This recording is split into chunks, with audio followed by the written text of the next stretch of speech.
शिवलिंग का उपहास उड़ाने की होड़ मुगलों से भी कई वर्षों पहले शुरू हो गई थी, जब धर्म को व्यापार बनाकर नए नए पंथों ने धर्म का रूप लेना आरंभ कर दिया। अथर्ववेद के 10वें कांड के 7वें सूक्त 13वें और 35वें श्लोक में स्कंभ का उल्लेख मिलता है। सार प्राचीन मेसोपोटामिया और बेबीलोन में भी शिवलिंग की पूजा के प्रमाण मिलते हैं। इसके अलावा मोहनजोदाड़ो और हड़प्पा की विकसित संस्कृति में भी दोनों भिन्न हैं। अर्थात भगवान शिव यदि आपसे प्रसन्न होते हैं तो उनका अंश ब्रह्मांड से एक पिंडी रूप में धरा पर आएगा, जिसमें आपको भगवान कुछ स्वघोषित विद्वानों ने अन्य पंथों के साथ मिलकर शिवलिंग को उस तस्वीर से जोड़कर शिवलिंग के अर्थ को ही बदल दिया और उसे जनानांग से जोड़ दिया कि 33 कोटि देवी देवता भी इसी स्कंभ के अंदर वास करते हैं, अर्थात सब शिव में सम्मिलित हैं। और इस स्थान पर ब्रह्मा जी के पुत्र नारद मुनि ने एक टांग पर खड़े होकर भगवान शिव की आराधना तपस्या की थी, जिससे भगवान शिव ने प्रसन्न होकर तो ये भी बताते हैं कि धरती पर पीने योग्य पानी का अधिकतर भाग उल्का पिंड द्वारा ही धरा तक पहुंचा है और शिव की जटाओं में मां गंगा का वास भी। करोड़ों वर्षों से कोई तप कर रहा है, ध्यान में मग्न है, जटाएं बढ़ चुकी हैं।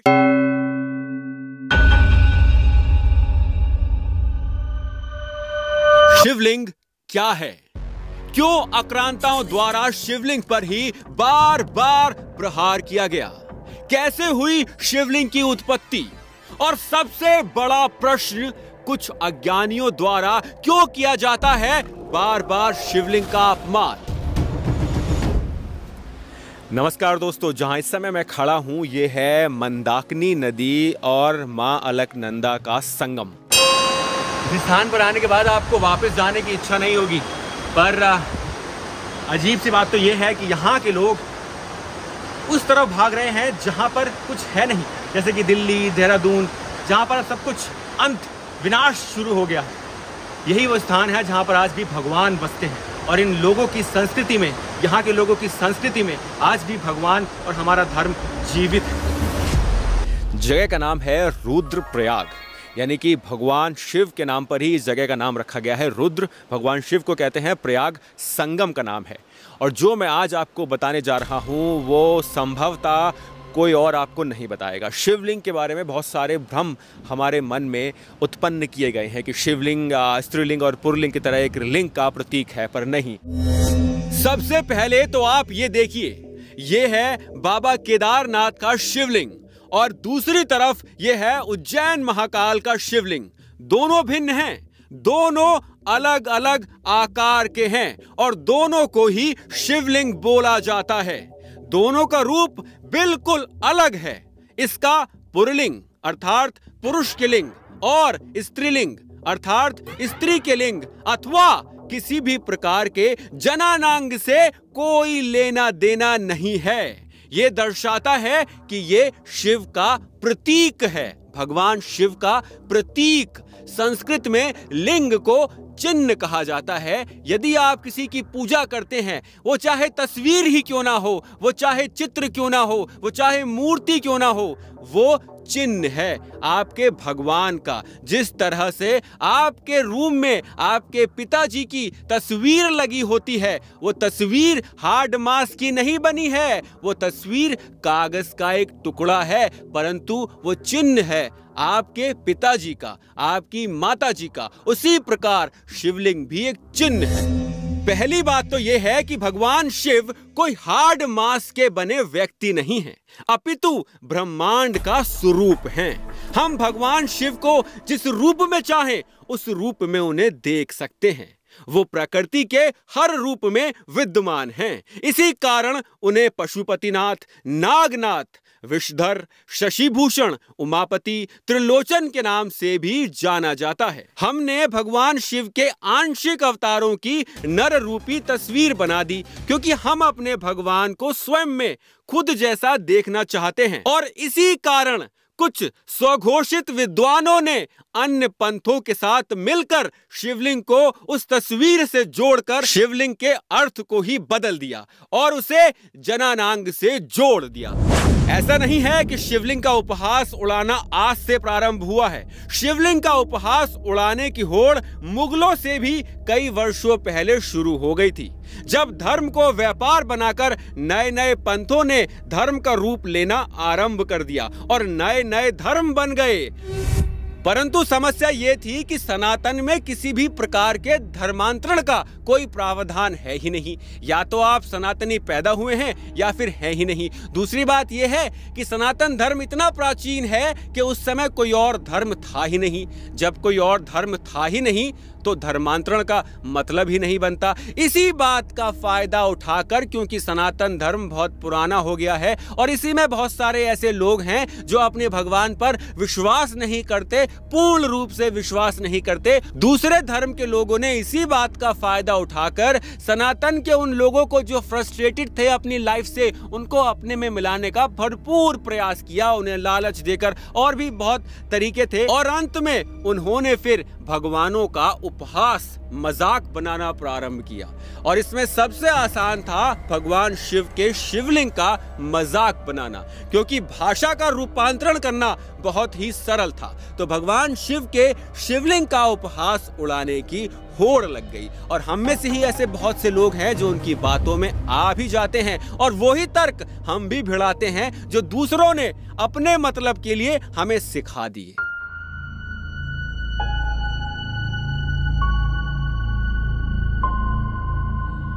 मैं आज जहां आपको लेकर जा रहा हूं वो शिवलिंग का रहस्य खोलने के लिए सबसे उत्तम स्थानों में से एक है, परंतु जो मैं आपको बताऊंगा वो अपने आप में एक बहुत बड़े रहस्य को छुपाए हुए है। रुद्रप्रयाग।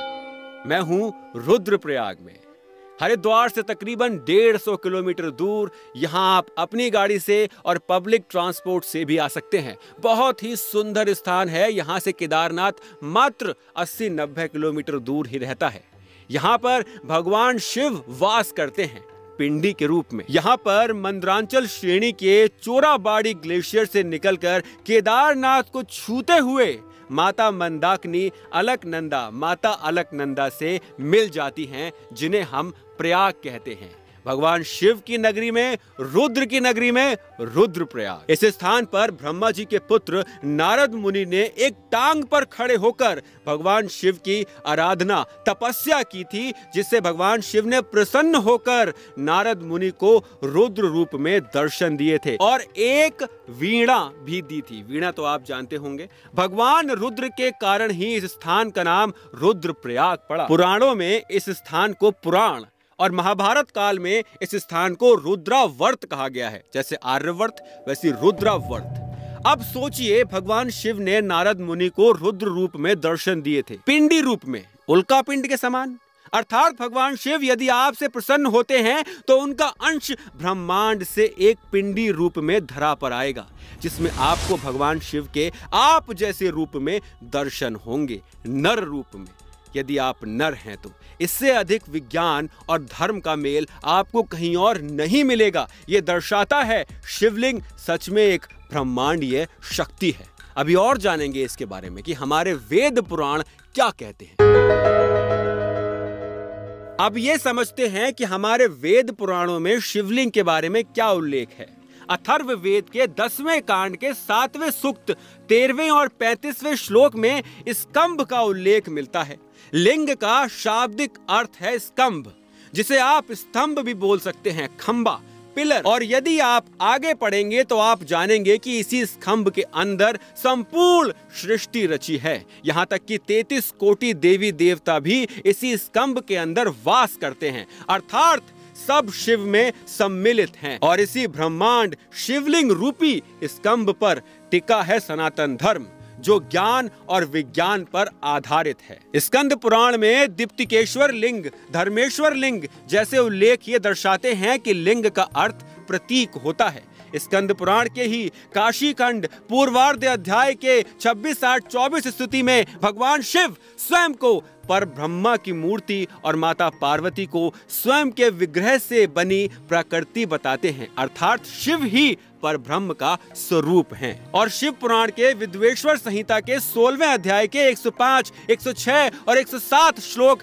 जो आपके सामने स्क्रीन पर हैं, ये दर्शाते हैं कि ये सारा जगत सूर्य का एक लिंग अर्थात प्रतीक है और साफ साफ ये लिखा भी है कि सृष्टि के अर्थ को बताने वाले चिन्ह के रूप में ही उस लिंग को लिंग कहा जाता है। अर्थात ये पूरी सृष्टि जिस लिंग, जिस स्कंभ, जिस स्तंभ पर आधारित है वो शिवलिंग है। इसी प्रकार अन्य ग्रंथों में भी शिवलिंग को भगवान शिव का प्रतीक बताया गया है और यहाँ पर ऐसे बहुत सारे रेफरेंसेस मैंने स्क्रीन पर लिख भी दिए हैं, जिसमें ऋग्वेद में भी आपको ये उल्लेख मिल जाएगा कि शिवलिंग भगवान शिव का एक प्रतीक है। अब दोस्तों, शिवलिंग की उत्पत्ति को लेकर भिन्न भिन्न मत हैं, लोगों की अलग अलग राय हैं। जनश्रुतियां कुछ बताती हैं, वेद कुछ बताते हैं, पुराण कुछ बताते हैं। उन्हीं में से हम कुछ मत जानेंगे और वीडियो के अंत में मैं एक ऐसा रहस्य बताऊंगा अपनी प्रसन्नता के लिए जो मुझे लगता है कि सच हो सकता है। तो वीडियो को अंत तक देखिएगा। अब सबसे पहला और सबसे प्रचलित जो आपने भी सुना होगा वो मत ये है कि भगवान शिव ने ब्रह्मा और भगवान विष्णु के बीच श्रेष्ठता को लेकर हुए विवाद को सुलझाने के लिए एक दिव्य लिंग अर्थात ज्योतिर्लिंग, अग्निलिंग भी उसे बोलते हैं बहुत सारे लोग, को प्रकट किया था। इस ज्योतिर्लिंग का आदि और अंत ढूंढते हुए भगवान ब्रह्मा और भगवान विष्णु को शिव के परब्रह्म स्वरूप का ज्ञान हुआ। उसी समय से शिव को परब्रह्म मानते हुए उनके प्रतीक के रूप में ज्योतिर्लिंग की पूजा प्रारंभ हुई। दोस्तों, इसके ऊपर मैं पूरा व्लॉग बना चुका हूं जो मैंने पुष्कर जाके बनाया था, उसका वीडियो का लिंक आपको डिस्क्रिप्शन में मिल जाएगा और वो आप देखिएगा तो आपको और अच्छे से समझ में आएगा क्या हुआ था भगवान विष्णु और भगवान ब्रह्मा के बीच और कैसे उत्पत्ति हुई थी इस अग्नि शिवलिंग की।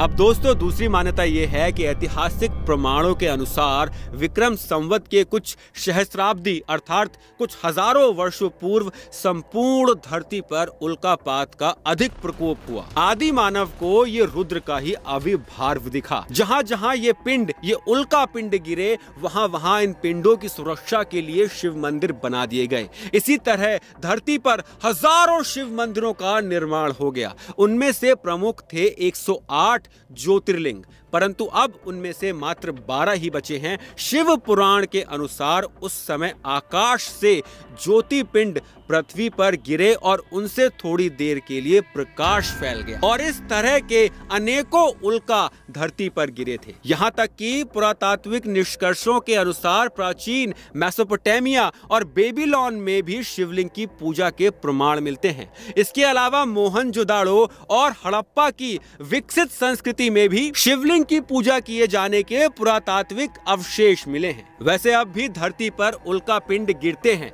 परंतु उनकी संख्या कम होती है और अधिकतर छोटे आकार में होने के कारण आकाश में ही नष्ट हो जाते हैं। परंतु शोध से ये पता चलता है कि उल्का अतः शक्ति का भंडार होते हैं और साक्ष्य तो ये भी बताते हैं कि धरती पर पीने योग्य पानी का अधिकतर भाग उल्का पिंड द्वारा ही धरा तक पहुंचा है और शिव की जटाओं में मां गंगा का वास भी है। तो उल्का पिंड अर्थात शिव के प्रतीक के रूप में पूजे जाते हैं। कहीं ना कहीं सनातन धर्म विज्ञान के साथ मेल खाता है। यदि आप रहस्यों को उजागर करना चाहेंगे तो, यदि आप मात्र उपहास बनाना चाहते हैं तो आपको कुछ जानने को नहीं मिलेगा। अब शिवलिंग की उत्पत्ति के पीछे एक और मान्यता है जो मैंने जनमानस और जनश्रुतियों से ज्ञात की है और संभव है कि ये भी सत्य हो। मैं सिर्फ आपके साथ इसे साझा कर रहा हूँ। सत्य है या असत्य है ये आप अपने विवेक से आकलन कीजिए। दोस्तों, आज से करोड़ों वर्ष पूर्व इस ब्रह्मांड की ऊर्जा महादेव का एक आंशिक रूप आदि योगी के रूप में कांति सरोवर, जो उत्तराखंड के ऊपर बद्रीनाथ के ऊपर है कांति सरोवर, उसके पास आदि योगी आकर ध्यान मग्न हो गए, आकर बैठ गए, ध्यान करने लगे। ये एक आंशिक रूप था महादेव का जिसे हम आदि योगी के नाम से जानते हैं। उसके बाद उत्पत्ति हुई ब्रह्मा के पुत्र सप्त ऋषियों की। कई वर्षों उपरांत जब संसार में मनुष्यों की संख्या बढ़ गई तब उन्हें और सप्तऋषियों को आदि योगी का ज्ञात हुआ। सब लोग आदि योगी के दर्शन करने हेतु कांति सरोवर के पास आ गए। धीरे धीरे सब लोग वहां से चले गए, दर्शन किए और चले गए। बस सप्तऋषि ही उस स्थान पर आदि योगी के सामने बैठे रहे। आदि योगी को ध्यान में अपने सामने 7 सप्त प्रकाश रूपी पिंड की तरह दिखने वाले आदि योगियों के ही दर्शन हुए। आंखें खोली आदि योगी ने तो उन्होंने देखा कि 7 प्रकाश रूपी पिंड उनके सामने बैठे हैं, परंतु वो पिंड नहीं थे, वो सप्त ऋषि थे। आदि योगी ने सप्त ऋषियों की जिज्ञासा, भक्ति, आस्था और तप को देखते हुए उन्हें सनातन धर्म के मोक्ष, अर्थ, काम, इन सब का ज्ञान दिया। उन्होंने ज्ञान दिया योग का, उन्होंने ज्ञान दिया आयुर्वेद का, उन्होंने ज्ञान दिया उन्हें जीवन का, उन्होंने ज्ञान दिया उन्हें शक्ति का, धर्म का। इसका ज्ञान अर्जित करने के बाद आदि योगी ने कहा कि अब आप 7 ऋषि 7 दिशाओं में जाइए और इस ज्ञान का विस्तार कीजिए। आदि योगी द्वारा दिया गया यह ज्ञान मौखिक था, तो आदि योगी ने जो ज्ञान दिया वो सप्त ऋषियों ने अर्जित किया और वहां से भिन्न भिन्न दिशाओं की ओर वो चल पड़े। अब होता क्या है कि जहां पर भी ये सप्त ऋषि रुका करते थे वो आदि योगी का ध्यान करते थे, और यदि उन्हें ध्यान करने में कोई कठिनाई होती थी तो वो अपने सामने आदि योगी की एक प्रतिमा बना लिया करते थे। वो प्रतिमा क्या थी? आदि योगी वहां पर जो हमारे भगवान शिव है, उनका जो नर रूप है आदि योगी, वो बहुत कई वर्षों से वहां पर बैठे थे। आदि योगी का चेहरा भी और शरीर दिखाई ही नहीं पड़ता था, बिल्कुल हिमालय की जटाओं की तरह उनके बाल उनके शरीर के ऊपर आ गए थे, बालों ने उनके शरीर को ढक लिया था। तो जो यहाँ पे सप्त ऋषियों ने देखा वो भगवान शिव का नर रूप देखा ही नहीं, बल्कि जटाओं से घिरे एक मानव को देखा जो पिंड रूप में उन्हें दिखाई पड़ रहा था। तो यदि आप उस पिंड रूपी आदि योगी के किसी भी मूर्त को बनाएंगे तो आप शिवलिंग को बनाएंगे। जो शिवलिंग सप्त ऋषियों ने बनाए वो एकदम शिवलिंग के आकार के नहीं थे, बल्कि एक पहाड़ के आकार के थे, छोटे पहाड़ के आकार के, क्योंकि उन्होंने वैसे ही देखा आदि योगी को उनके सामने। करोड़ों वर्षों से कोई तप कर रहा है, ध्यान में मग्न है, जटाएं बढ़ चुकी हैं, शरीर जटाओं से ढक गया है, तो आपको भी वो एक पहाड़ की तरह ही दिखाई देगा। तो इन सप्त ऋषियों ने जो भी शिवलिंग बनाए वो बिल्कुल पहाड़ की आकृति के थे। उनको हम स्वयं भू शिवलिंग के नाम से जानते हैं। जो सप्त ऋषियों ने बनाए थे वो स्वयं भू शिवलिंग थे, और वो इस धरा पर हर स्थान पर मौजूद हैं जहां जहां सप्त ऋषि गए। स्वयं भू शिवलिंग जो उल्का पिंड गिरे आसमान से, आकाश से, ब्रह्मांड से धरा पर आए, जैसे ये है रुद्रनाथ वाला शिवलिंग, ये एक उल्का पिंड शिवलिंग है जो ब्रह्मांड से आए थे। भगवान शिव के प्रतीक हैं ये उल्का के रूप में ब्रह्मांड से इस धरा पर आए थे किसी कारणवश। जैसे कि आपने तपस्या की, आपसे भगवान प्रसन्न हुए तो उल्का गिरेगी और वो आपके सामने, उसमें से भगवान शिव का एक आंशिक रूप उत्पन्न होगा जो आपको आपकी इच्छा अनुसार वर देगा। ये हैं वो उल्का पिंड वाले शिवलिंग, इनका स्वरूप स्वयंभू शिवलिंग से अलग है। इसी प्रकार भिन्न भिन्न प्रकार के शिवलिंग हैं जिनका स्वरूप किसी ना किसी कारण को दर्शाता है। ये है दोस्तों शिवलिंग का सत्य, जो भगवान शिव का सत्य है, जो पर ब्रह्म का सत्य है, जो सत्य है उस आदि योगी, उस महादेव का, जिसका कुछ लोग उपहास उड़ाते हैं। दोस्तों शिवलिंग से जुड़े और भी बहुत से रहस्य हैं, परंतु वीडियो बहुत लंबा हो जाएगा। आशा करता हूं कि आपको वीडियो अच्छा लगा होगा। रुद्रप्रयाग आइए, यहां पर दर्शन कीजिए रुद्रनाथ के। बहुत ही सुंदर स्थान है, आपको आनंद आ जाएगा। यहां पर आपको होटल्स मिल जाएंगे, खाने पीने की सुविधा है, और गर्मियों में आएंगे तो आपको और भी अच्छा लगेगा। मौसम काफ़ी ठंडा रहा करता है। आशा करता हूँ आपको वीडियो अच्छा लगा होगा, और यदि आपको अच्छा लगा हो तो लाइक, कमेंट, शेयर करना मत भूलिएगा। यदि बहुत ही अच्छा लगा हो तो आप मेरी वित्तीय सहायता भी चाहें तो कर सकते हैं, और यदि आप नहीं भी कर पा रहे हैं तो बस महादेव का नाम कमेंट सेक्शन में एक बार अवश्य लिखिएगा। हर हर